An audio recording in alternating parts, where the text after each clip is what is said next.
Hasil belajar peserta didik tidak sesuai harapan? Kira-kira kenapa ya? Pernahkah kita menjumpai peserta didik tidak mencapai KKM-KD atau KKM pelajaran? Atau pernahkah kita menganalisis faktor-faktor penyebabnya? Dan bahkan siswa kita sendiri juga merasa bingung.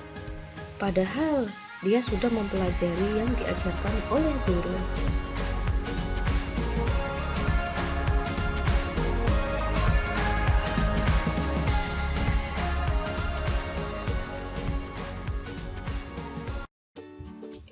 Assalamualaikum warahmatullahi wabarakatuh.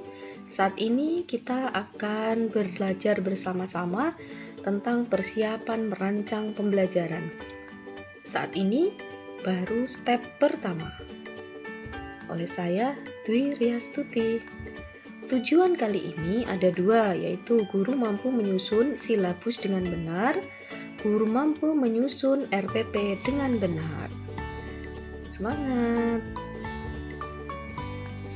Sebelum kita terlebih jauh, alangkah lebih baiknya kita mengingat kembali bersama-sama apa saja kompetensi guru itu. Nah, yang pertama adalah kompetensi pedagogi. Yang kedua adalah kepribadian. Ketiga adalah profesional, dan yang terakhir adalah kompetensi sosial. Akan tetapi kali ini kita akan mempelajari bersama-sama tentang pedagogi. Fokus ya. Nah, apa saja kompetensi pedagogik itu? Yaitu yang pertama, memahami karakteristik peserta didik, merancang pembelajaran, melaksanakan pembelajaran, merancang dan melaksanakan evaluasi pembelajaran, mengembangkan potensi peserta didik, dan kali ini kita akan fokus ke merancang pembelajaran. Merancang pembelajaran, apa saja yang bisa dilakukan? Yaitu memahami landasan pendidikan, menerapkan teori belajar dan pembelajaran, menentukan strategi pembelajaran berdasarkan karakteristik peserta didik, menentukan kompetensi yang ingin dicapai, menentukan materi ajar, dan yang terakhir adalah menyusun rancangan pembelajaran. Nah, inilah tentang hal-hal apa saja yang berkaitan dengan perancang pembelajaran. Di sini kita akan berkenalan atau mengenal lebih jauh salah satu tahap perancangan, yaitu dengan ADI model. Apa saja? Adalah analisis, kedua desain, ketiga development, keempat implementasi, dan yang terakhir adalah evaluasi. Nah, kita tahu salah satu dulu ya. Analisis. Pada tahap ini, guru harus melakukan proses analisis atau identifikasi mata pelajaran SKL, KI, dan KD sesuai jenjang. Guru dapat melakukan proses identifikasi SKL dan KI sesuai dengan jenjang pendidikan, tentu saja sesuai dengan mata pelajaran yang diampu. Menganalisis KD mata pelajaran, melakukan perumusan indikator pencapaian KD, melakukan proses analisis pembelajaran agar terciptanya gambaran kepada peserta didik tentang tahapan proses pembelajaran yang akan dilalui. Kemudian, melakukan proses analisis kebutuhan belajar agar bisa mengetahui kebutuhan, keluasan, dan kedalaman materi pembelajaran serta adanya perangkat pembelajaran yang diperlukan. Sehingga dalam tahap ini, guru mampu menggali semua kompetensinya untuk menghadirkan sebuah pembelajaran yang akan memudahkan peserta didik mencapai kompetensinya. Tahap berikutnya adalah desain. Pada tahap ini, guru akan melakukan penentuan rancangan pembelajaran yang akan diterapkan pada peserta didik. apa saja? Yaitu melakukan perumusan tujuan pembelajaran sebagai hasil kemampuan akhir yang akan direncanakan pada setiap tahap pembelajaran agar bisa memenuhi indikator KD. Menetapkan semua kriteria penilaian dan mengembangkan instrumen penilaian di dalam pembelajaran yang didasarkan pada indikator pencapaian KD dan rumusan tujuan pembelajaran. Yang ketiga adalah development. Tahap ini akan mengedepankan tentang pengembangan bentuk pembelajaran, yaitu memilih dan mengembangkan bentuk pembelajaran, metode pembelajaran, dan melakukan penugasan peserta didik untuk mengembangkan pengalaman belajar peserta didik. Kemudian, melakukan proses pengembangan materi pembelajaran yang beragam ke dalam suatu bentuk bahan ajar, sehingga dalam hal ini guru memiliki peluang besar untuk mengembangkan bahan ajar sesuai dengan kemampuan atau sesuai dengan mata pelajaran yang diampu. Berikutnya adalah implementasi. Tahap ini adalah tahap eksekusi seluruh rangkaian pembelajaran, yaitu melakukan dan menyelenggarakan pembelajaran. Berikutnya, selama proses pembelajaran, guru membuat catatan hambatan-hambatan dan kekuatan desain pembelajaran yang direncanakan guna perbaikan pembelajaran selanjutnya. Berikutnya adalah evaluation, yaitu proses untuk mendapatkan data dan informasi yang diperlukan dalam menentukan sejauh mana dan bagaimana pembelajaran yang telah berjalan agar dapat membuat penilaian atau judgement dan perbaikan yang dibutuhkan untuk memaksimalkan hasilnya.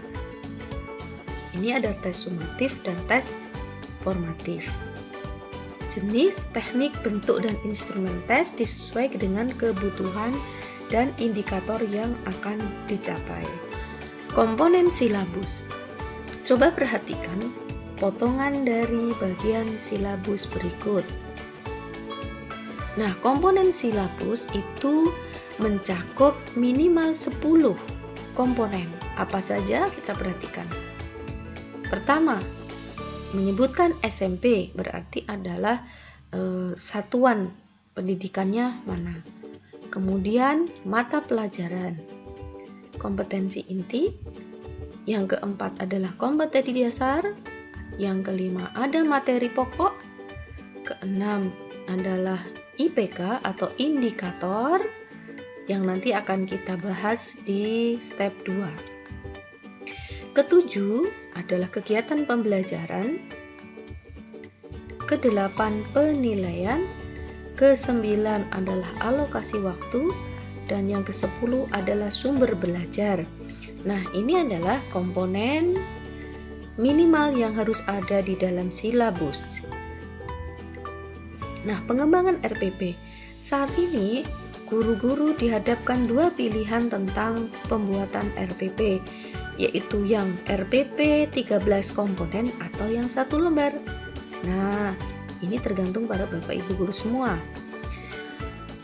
Kalau yang RPP pada tahun-tahun sebelumnya sesuai dengan Permen nomor 22 tahun 2016 tentang standar proses, kalau RPP itu terdapat minimal 13 komponen harus ada di dalamnya. Sedangkan yang terbaru adalah sesuai edaran Mendikbud nomor 14 2019, RPP yang dikenal dengan RPP 1 lembar itu minimal ada 3 komponen inti, yaitu tujuan, langkah-langkah pembelajaran, dan penilaian pembelajaran. Sehingga komponen yang lainnya bersifat pelengkap. Nah, di sini Bapak Ibu guru diberi keluasan untuk memilih yang RPP utuh 13 komponen atau yang 1 lembar. Saat ini kita akan mempelajari yang satu lembar terlebih dahulu. Nah, perhatikan ini gambaran potongan RPP yang satu lembar. 3 bagian pokok. Di sini ada, yaitu tujuan, langkah-langkah pembelajaran, dan penilaian. Untuk yang lainnya, yaitu materi, pendekatan, strategi, metode, teknik, kemudian alat, bahan, itu adalah sebagai pelengkap agar memudahkan Bapak Ibu guru untuk melakukan apa saja saat kita mengajar para peserta didik. Sehingga dengan satu lembar ini Bapak Ibu guru tidak terbebani administrasi yang sangat banyak sekali. Nah, di sini tidak ada indikator, langsung tujuan karena indikator sudah ada di dalam silabus. Perlu diperhatikan oleh Bapak Ibu guru, kode penomoran ini, perhatikan 3.1 berarti ini KD nomor 3.1, yaitu KD-nya kalau di mata pelajaran dia adalah yang pertama. Kemudian 4 berarti dia indikator nomor 4.1. Nah, ini adalah 3.1.4. Ini ada penomoran sesuai dengan nomor urut KD, indikator IPK, kemudian baru nomor tujuan, seperti itu. Seandainya memang tujuan itu banyak, ditulis saja, tetapi indikator atau IPK cukup dalam silabus saja. Kemudian di sini sudah dicontohkan secara utuh apa saja yang ada di dalam RPP. Dari pendahuluan ini harus ada dilakukan oleh Bapak Ibu guru semua. Ya, kemudian inti ini ditebalkan sesuai dengan sekuen pada saat Bapak Ibu guru mengajar. Misalnya baru tahap mengumpulkan data, ya sudah sampai berhenti mengumpulkan data. Sayangnya waktunya hanya 2 kali 40 menit. Atau bisa sampai dengan menyimpulkan. Ini tergantung Bapak Ibu guru. Jadi RPP 1 lembar ini akan memudahkan Bapak Ibu guru saat mengajar, saat hari itu juga. Sehingga tujuan pembelajaran ini juga tujuan pembelajaran saat itu. Ya, nanti bisa dilanjutkan ke nomor RPP berikutnya. Dan di sini ada nomor 002, berarti ini pertemuan yang nomor 2. Ya.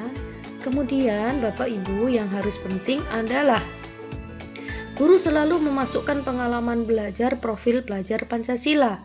Apa saja? Yaitu beriman dan bertakwa kepada Tuhan Yang Maha Esa, gotong royong, mandiri, kreatif, kebinekaan global, dan berpikir kritis. Nah, di sini Bapak Ibu guru bisa memasukkan di mana saja. Di mana saja, misalkan menyiapkan siswa, di sini ada berdoa, berarti ada beriman dan bertakwa. Kemudian apa saja? Nah, di sini kegiatan inti pasti ada gotong royong, mandiri, kreatif, dan seterusnya. Atau bahkan di kegiatan penutup. Di sini ada yang namanya kebinekaan global, yang artinya nanti adalah menghargai pendapat orang lain, berpikir kritis. Nah, ini yang saat ini baru digalakkan profil pelajar Pancasila. Bapak Ibu guru terus menanamkan nilai-nilai profil pelajar Pancasila di dalam pembelajaran kita. Nah, selamat mencoba Bapak Ibu guru. Segala sesuatu harus direncanakan dengan baik agar menghasilkan hal yang baik pula. Terima kasih, selamat mencoba, tetap semangat. Wassalamualaikum warahmatullahi wabarakatuh.